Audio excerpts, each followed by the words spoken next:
Good morning. Good morning. Well, it's been a while since I gave a Sunday Dharma talk.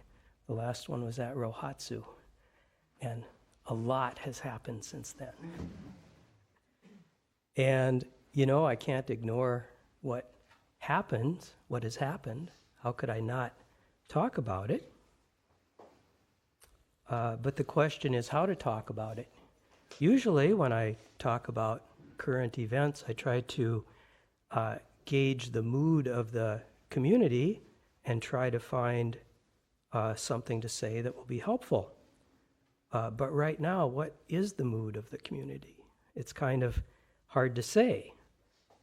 When the announcement was made that the surge was ending, I didn't feel much relief. And I didn't see any jubilation. I didn't see anyone dancing in the streets. Instead, there was just a lot of exhausted wariness, as in, I'll believe it when I see it. And in fact, the surge has not ended. I think maybe a lot of people from outside the cities may think that it has, but ICE is still very active in this area, and many people are still in hiding, at least the last I've heard. That's how it is. Things have diminished, I think, somewhat, but not enough that anyone is able to relax around here. And what I see around me is a lot of continued vigilance and dedication. But maybe the beginning of something else too, maybe the beginnings of a bit of relief. I've gotten through this by focusing on all the positive things that are going on all of the people who are helping in so many ways, the very brave actions of so many people, the power of community, the support of other people in the country. People say that we inspire them and they in turn inspire us. And I think never in my life have I felt so connected to my community in a common cause as I do right now. And I think that all of this has only strengthened us. And actually, I have a lot more hope right now, just due to certain things that are happening, certain events. I think there are some changing attitudes in the country, and I know that we'll persist, and I think it's going to be okay. I think so. And so many people have told me that they're grateful for their practice at this time. They're grateful for MZMC. I'm grateful for MZMC as well. And we will persist in our practice as well. So, what should I talk about? Well, I've been working on this talk for some time, and I thought regardless of where the current mood is, when the talk finally comes, it might be helpful to talk about maintaining the balance between activism in the world and self-care, which is something I've talked about before. It's kind of a favorite theme of mine, but I think it's really important. Activism in the world is really needed right now, and self-care really cannot be abandoned right now. And when I say activism in the world, I'm not making any assumptions about what that means for you or what that should mean. We have our bodhisattva ideal, and there are many, many ways to help in the world. For some people, that's social justice action based on whatever their idea of social justice is. For others, it's more immediate helping of those around them. Maybe it's family. But Zen Buddhists have always done something. So when I talk about activism, I'm talking about a way that you can do something. But really, what made me want to talk about this, the thing in my gut, was that I've heard a lot of people talk about how they're struggling with that balance. And to be blunt about it, they feel like they're not doing enough. And people worry about that. They think they should be sacrificing themselves more. They should be stretching themselves more. I have these thoughts myself. Am I doing enough? And people worry about that. It's good to think about this. What is the proper balance? But when we come to dwell on it, it's just dukkha, it's just suffering, it's just additional mental activity that we don't need that kind of brings us down. And 3 weeks ago in a Sunday Dharma talk, Ben addressed it briefly, and I think he did so really skillfully. And he said something like, he would not in any way say that we shouldn't be doing stuff right now. And in fact, maybe we should be doing a little more than we usually do. But having said that, you should know that others will always step in when you're not able to, and that no one can do everything. And it's okay to just do what you can do. And that's my basic message this morning. Easy to say, easy to think about, but to kind of internalize it is not as easy.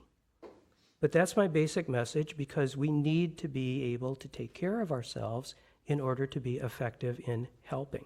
We can't stretch ourselves too thin. So that's what I have to say, but it's going to take me a while to get there. Because I have to go into some Zen teachings, deeply into some Zen teachings, because that's what you came for, right? And also some family teachings as well. You'll find out what I mean by that. So stick with me. It might be a little intellectual at first. If you're brand new to this, your eyes may just glaze over for a while. But in the end, I'm going to go straight for the heart, as I often do. So, right now, I'm teaching Dogen's Genjo Koan in morning study group. We do study group twice a year. We have about 14 people in the group. It's an advanced group. We have really great discussions. Some of you here are in it. So I want to look at this question of balance through the lens of the Genjo Koan, which, as some of you know, was written by Dogen in Japan about 800 years ago. And the title, Genjo Koan, can be translated as the actualization of the fundamental point, which is maybe not so easy to take in. To use Shohaku Okamura's translation, it means to answer the question from true reality through the practice of our everyday activity. To answer the question from true reality through the practice of our everyday activity. We're presented with a question each moment. We don't solve it, but we can enact the answer to that through our activity. It's about the way we are here in a way that brings everything in. Our immediate activity dependent upon everything else. So Genjo Koan is about being here now, being present with all of reality, and enacting all of reality in our daily lives. So the Genjo Koan, it's only about 4 pages long, and some people say it's the key to all of Dogen's works, and some say the first 3 lines is the key to all of the Genjo Koan. And this is the 3rd time I've taught it. In the past, I used books by Shohaku Okamura and David Brazier, and this time I'm using Meeting the Myriad Things by Shinshu Roberts. It's a new book. It was published in 2025. It's a really good book. And so the first 3 lines, I've brought my own point of view to that in the past, and I've emphasized that one way to look at them is that they reflect 3 stages of practice. The first line is, when all dharmas are the Buddha Dharma, there is delusion and realization, practice, life and death, Buddhas and living beings. When all dharmas are the Buddha Dharma, there is delusion and realization, practice, life and death, Buddhas and living beings. And to explain this kind of really briefly, when all dharmas are the Buddha Dharma means that when we study things from the Buddhist perspective, and we see things as real, as if they have an existence apart from other things, as if Ted has this independent existence apart from the community, so I can kind of do whatever I want to and it'll be fine because no one else will be affected. That is a deluded view. And this is how we come to Zen practice. We don't see those interconnections prior to Zen practice or prior to some other kind of practice that might really wake us up. The second line is, when the 10,000 dharmas are without fixed self, there is no delusion and no realization, no Buddhas and no living beings, no birth and death. So when we see things from a different perspective, where things don't have a fixed self, there really are no individual things. I do not exist apart from my community. I am totally dependent upon my community. I couldn't exist without my ancestors, my Zen ancestors and my family ancestors. I couldn't exist without you. You are me. And in order to act effectively in the world, to do anything at all, I have to take you into account. And looking at this as a stage, this is about how we are after we have come to Buddhist practice. We have practiced hard. We see deeply that everything is interconnected. Before we came to practice, we saw everything from the form side, as in things are real. And after we came to practice, we saw everything from the emptiness side, as in everything is interconnected.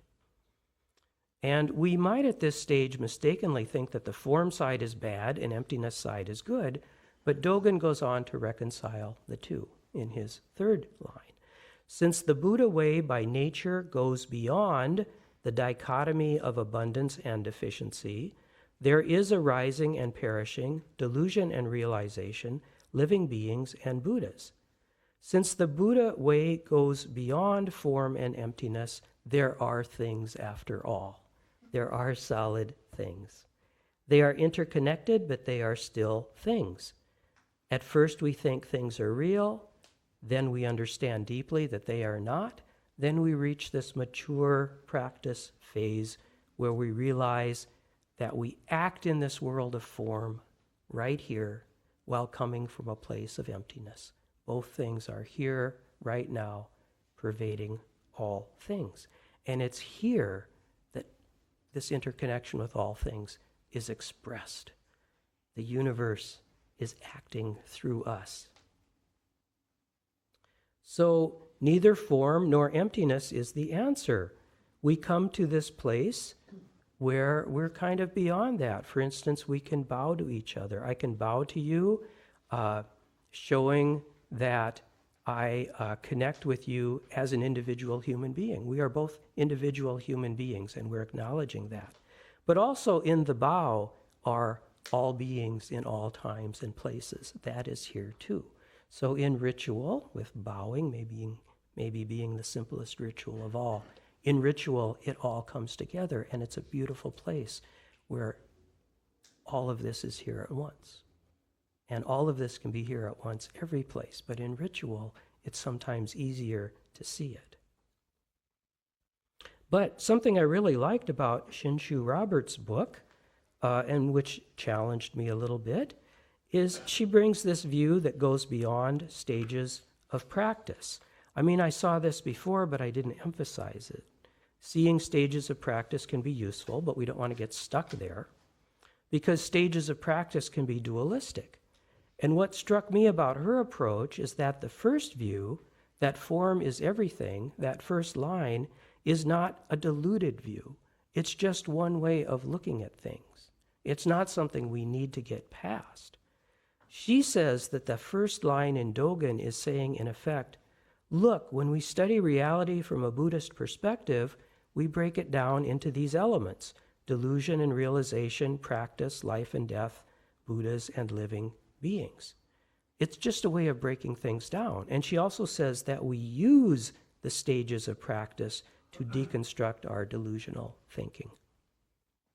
So it's not a progression. It's different perspectives, all of which are available now. Delusion, awakening, something beyond both of those, it's all here now. And I like this approach because it's kinder. We're not so much moving from delusion to enlightenment. We're not saying that there's something wrong with us and we need to fix it. Instead, we're in a state where both are present, delusion and enlightenment. We move fluidly between the two, and it's okay.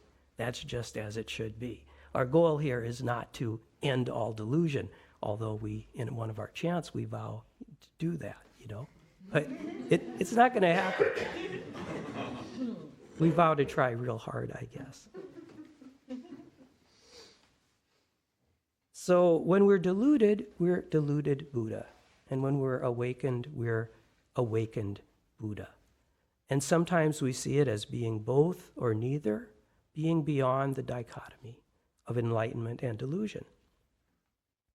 Another way of talking about this is the universal and the particular. Universal refers to interconnection or emptiness. Particular refers to the fact that things manifest themselves individually through holding a certain Dharma position, is one term for that. So there is no Ted, and I could go on at length about why that is true, why my separateness is really an illusion. I could talk about how I do not have one cell in my body now that was here when I was born. There really has not been a continuous physical presence, but I'm not going to go into all of that. I'm just going to say that, yeah, it's an illusion, and yet here I am. Here we are. It's only in the particular that the universal manifests.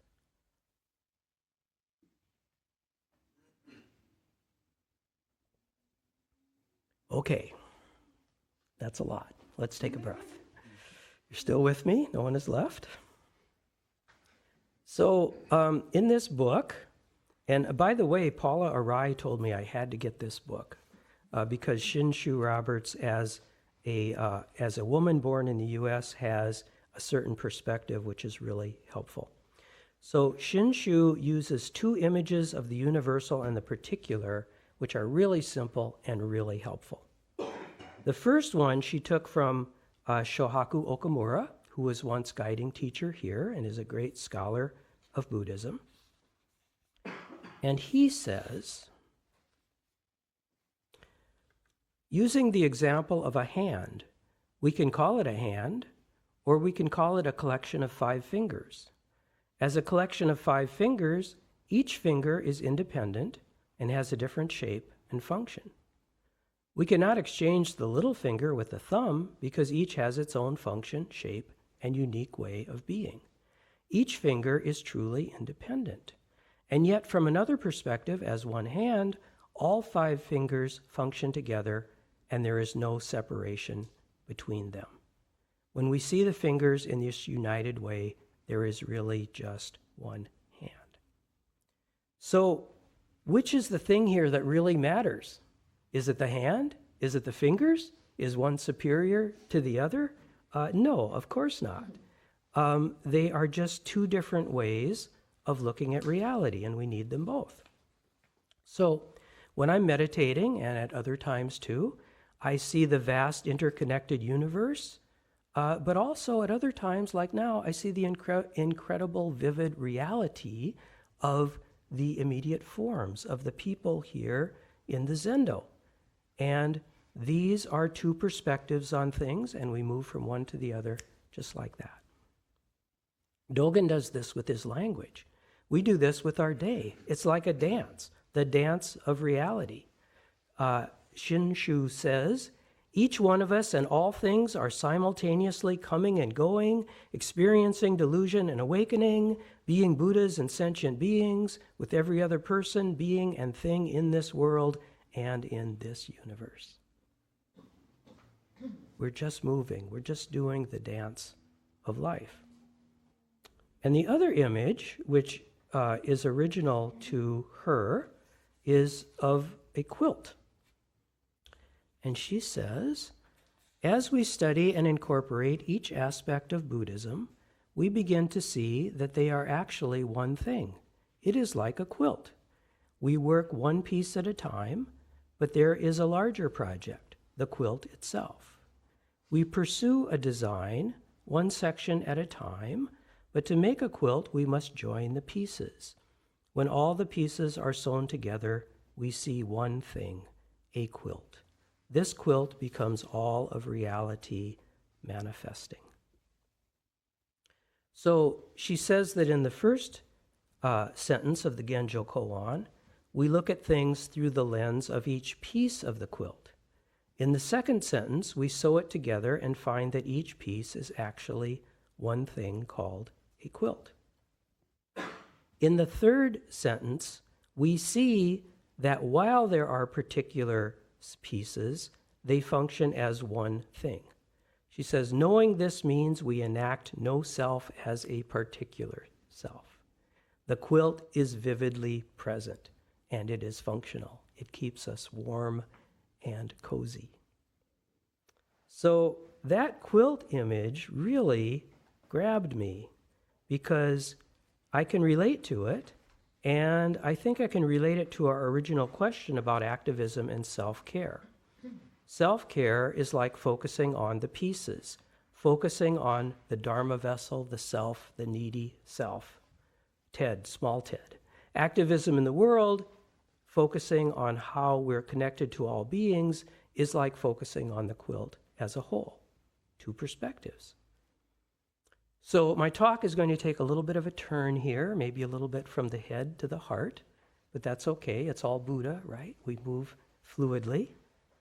And this image really stuck with me because quilting has been very big among the women in my family. You know, since I was a small child, I was really aware of this.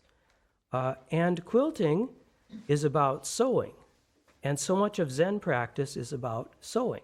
We sew by hand our own rakusus and zagus and robes, and it's a very important practice. And you may know that I've taken a little turn lately toward my home family, and I find that family sewing and Zen sewing are much the same. And so a lot of us, you know, we kind of inherit things from our parents and grandparents. They're passed down. And I have a big wooden chest at home that belonged to my great-grandmother. Her name was Nettie Bovee, and she was born in 1875. And I knew her when I was a child, and she was in her 80s and 90s. And it's amazing to me that I'm connected that far back in history, you know.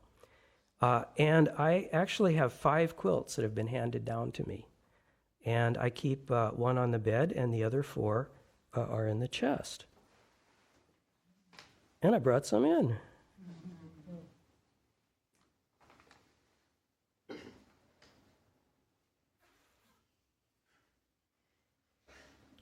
So I have this little one here.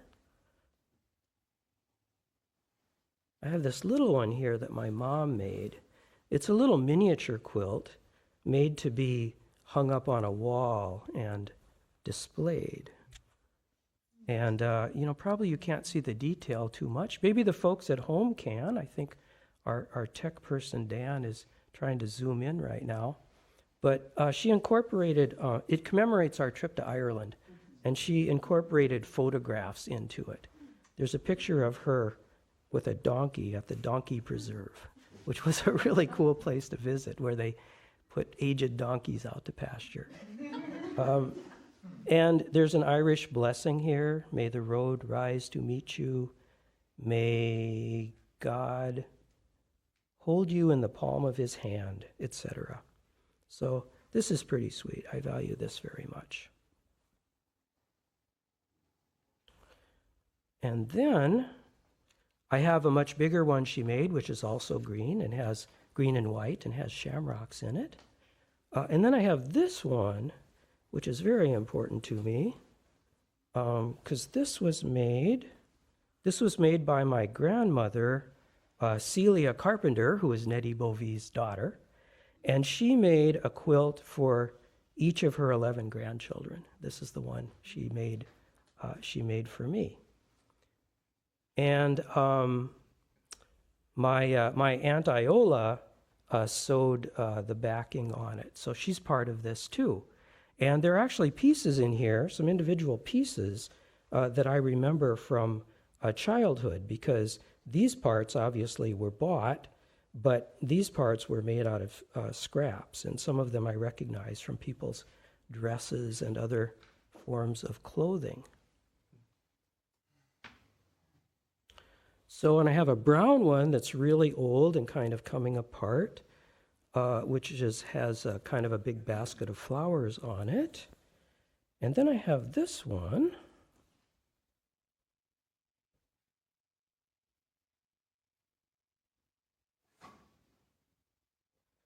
See if I can do this maneuver. I wasn't worried at all about this talk, but I was worried about maneuvering with the quilts and the microphone.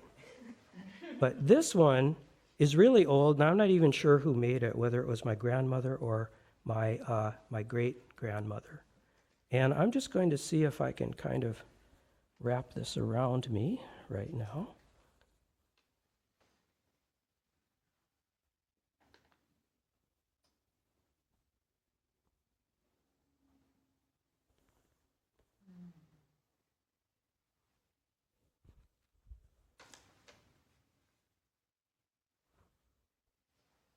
Oh, that looks good on you, Ted. Well, thank you. I feel like I should have done a chant, wrapping ourselves in Grandma's teaching. We vow to free all beings. Now, you're not supposed to put anything over your rakusu or your robe, you know. You're supposed to, if you wear a jacket, you don't put it over your rakusu. You put the rakusu over the jacket. But I think maybe in this instance, the Buddhas and ancestors will forgive me because this represents a kind of an alternative wisdom and compassion tradition, I think. And surely the Buddha would honor the wisdom of the grandmothers. So all of these women I've mentioned are gone now, but I still have their quilts. And it's kind of like they're still here when they leave you something like this. So I feel safe and secure in this quilt. It's like all the women in my family are protecting me. And I'm connected to all of my ancestors.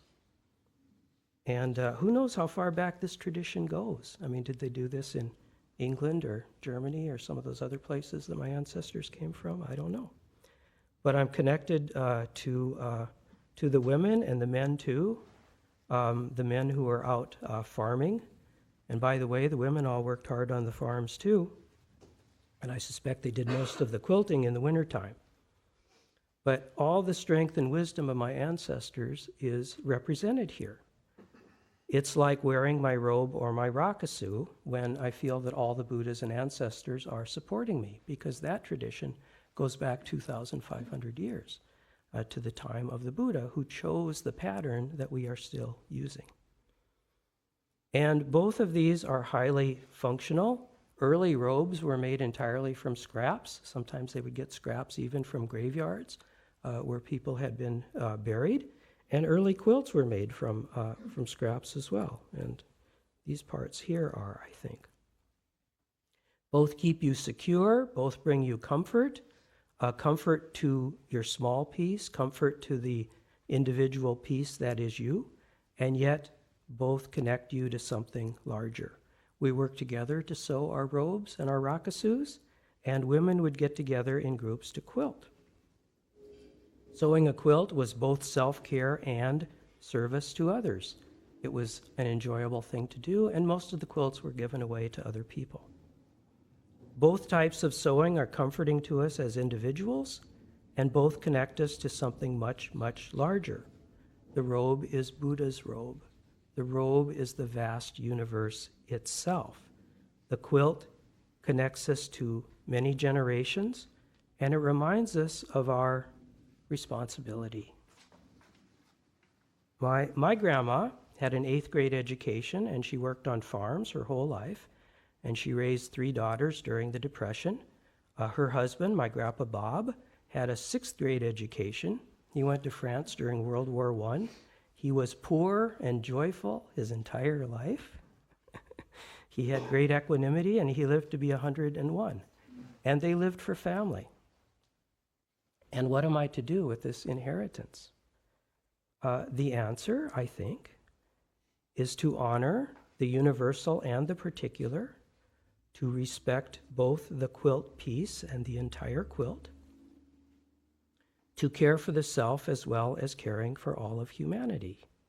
That's what they would want to me. And this goes back to the first 3 lines of the Genjo Koan. We have this perspective of seeing the form, the individual piece, the need to take care of the individual self.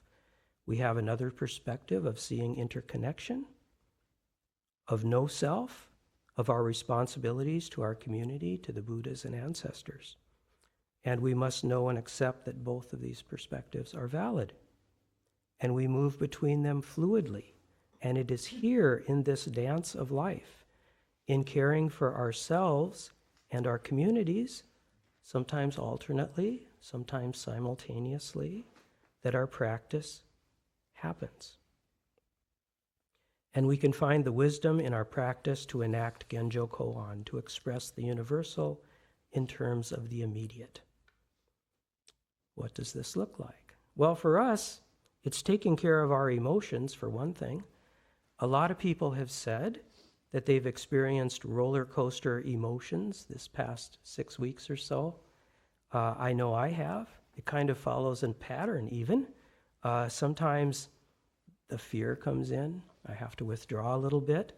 I have to engage in some self-care, find some strength, build myself up, do the things that make me feel better, exercise, meditation, just downtime at home. And I connect with others, and then I feel strong, and I work really hard for a while. Then I get fatigued. Then the fear comes back in. Then it starts over again. And that's okay. I just accept that. There is a time to wrap yourself up and seek comfort. And it's best for all beings that you do so. In fact, you must do this and not feel badly about it. And there's absolutely a time to leave that place of comfort and go forth and do what you can do, because that's what our practice is about. It's not easy, but it's about going forth. Yes, it's about the comfort, but it's about this too. It's about this too. And we have to do that. We are needed. So when you engage in self-care, you have to work toward that moment when you can leave your cozy refuge.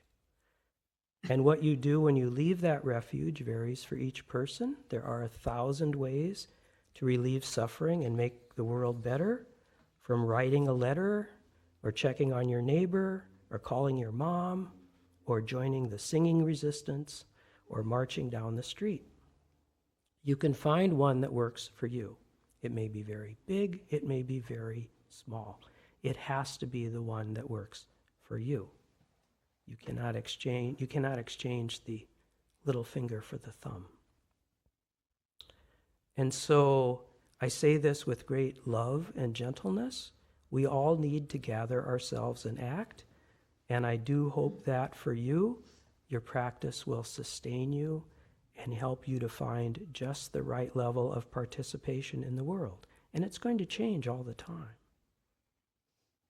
And the key to this is just to ask what is best for all beings. What is the level of self-care that will allow me to most benefit others? And we can do this straightforwardly. We don't have to agonize about it. Rest easy, and we'll take care of each other. So, having bravely done that, let me again gather this quilt a little bit around me. I'll just put it over my knees here a little bit. That's about right. I got some comfort going here, but I'm ready to spring into action if I need to.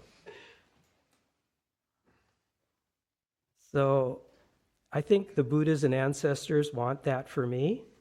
That's why I think we have a rakusu as well as a robe. This is a miniature robe, and it's not bulky. You can wear this and still be ready to spring into action.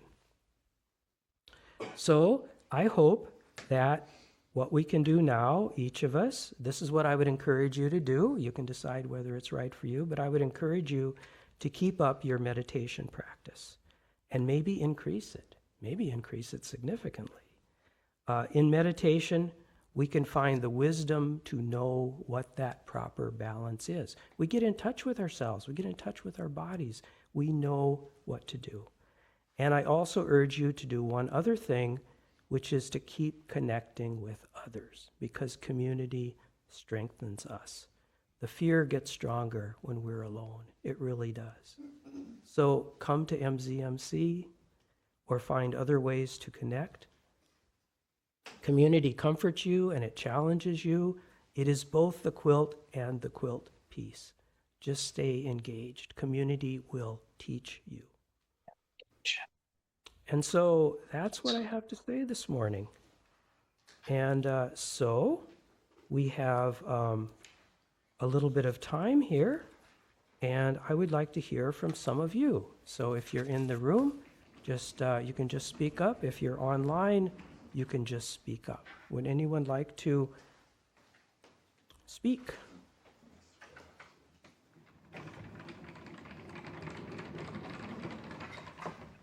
Hi, this is Benton. Hi, Benton. I come from a long family history of collecting hobbies. And one of my grandmothers, Minnie Guy, she oil painted and she also made quilts. Mm-hmm. And I inherited a quilt from her that I just felt like I had to treasure it. But then Deb pointed out to me that this was a quilt made from the dresses and clothes of people around her. And this was made to make her loved ones comfortable. So I decided, you know what? I'm going to use it to make myself comfortable. And I used it as a quilt for my bed for a long time until it wore out. And I just felt so good about that. I felt comforted by my grandmother, Minnie. Yeah, that's wonderful. That's really sweet. Thank you, Benton. Mm-hmm. Yes. Something I struggle with when I'm doing self-care is a sense, especially right now, of like restlessness and anxiety and even sometimes guilt. When I'm not acting, when it feels like I should be. And I'm just curious if you have any wisdom or maybe practices to help deal with that. Yeah. I think practices, sometimes I just, I make up chants, I'll sit in front of my altar and I'll think about, what is it I need to sort of get deep inside, and I'll make something up. So you can make things up. You can say, today I care for myself. Today with all beings I strengthen myself in order to help all beings. Only by caring for myself can I care for all beings. May all beings support me in this beautiful day where I'm going to do these fun things. You can do something like that. I like that. Yeah. Okay, good. Yes? I have experiences like that too, like what you just shared. Sometimes, I want to, whatever, go and like be at home and wrap the quilt around me, and that's no escape from the restless thoughts. And so on those days, what's actually soothing is being outside and singing with my neighbors. That's so cool. Your neighbors want to sing with you? What neighborhood do you live in? Yeah. So it also, I guess the question that I find myself asking is what kind of activity is caring for myself right now? What kind of activity is nurturing? And sometimes it means, melding with the couch, and sometimes it means singing with the neighbors, and sometimes it means going and visiting with a family I know that's sheltering in place that is not sheltering in place anymore. So different things on different days. Mm-hmm. Yeah, I mean, sometimes we just need downtime. We're feeling a little shattered, and so maybe we're just a couch potato for a while, and that's okay. But of course, in Zen practice, we like to be present and aware with whatever's going on. So it's like, yeah, I'm feeling a little shattered right now, so that's how it is. I'm going to endure this. I'm going to take care of myself, and not feel badly about it. Like, oh, that's how it is now. This is one of the stages. And I feel that, with age, I've gotten a little more wisdom. And when I was younger, I would just feel so badly whenever I was not being totally effective. And now it's like, no, I just accept it. That's how it is right now. We don't have to feel so badly about those periods. It's part of the process. Yes, Matt. Yeah. No, I'm behind you. I'm going to go in and you go. Thank you, Ted, for your talk. As you were talking, Shinshu does use that metaphor for the quilt, I didn't realize this until your talk, but that's not just interconnection, there's a sense of warmth there. Compassion, right? It's a very good metaphor, because it's not only interconnection, but like the compassion that arises, you know, when you realize that interconnection. My mom is a big quilter. She gave, you know, she had 5 kids, me and 4 others. She gave us all multiple quilts, me a quilt on my graduation and on my wedding day. I didn't really appreciate it until like years later. A lot of work goes into those quilts. I mean, hours and hours, just like our sewing, but just as much. You know? Yeah, thank you, Matt. And Dan? When you said no fixed self, I was soon thinking of the way I take a shower. I've acquired in the past couple of years a standard number of steps in how I take my shower. But at the same time, I'm noticing I can't do it the same time every time. I can never do the same shower. And that makes me feel like free. It's good for me that I don't know myself, because I can learn more if I don't know myself. Yeah, thank you. And was there someone over here? No.